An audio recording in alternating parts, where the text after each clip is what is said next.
मी अरुण घोडके. शिवचिंतन. राज्याभिषेक प्रसंगी शिवरायांनी अनेक मुलकी लष्करी कायदे करून घेतले. त्यांना पद्धती असे म्हणतात.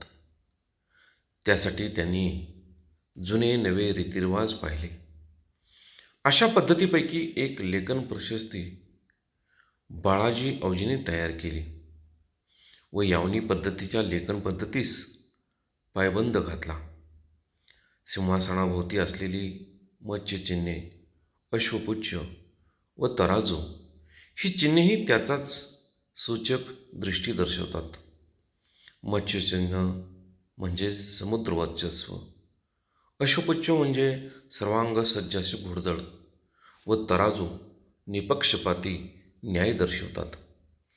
दरबार प्रसंगी शिवरायांनी छत्रपती जडावाचे मोतिलक झालरे करून मस्तकावरती धरले. छत्रपती असे नाव चालवले. राजपत्रावरती तो यापुढे क्षत्रिय कुलावतंस श्री राजा शिवछत्रपती असे निर्देश करू लागले आणि राज्याभिषेक रोहन घटकेपासून नवा राजशक सुरू करून आपण युगप्रवर्तक शककर्ते आहोत असे त्यांनी जाहीर केले. या शकाचे राजशक हे नावही मोठे सूचक आहे. ही कालगणना शिवरायांची सार्वभौमत्व सूचित करते. बहुत काय बोलणे. राम कृष्ण हरी.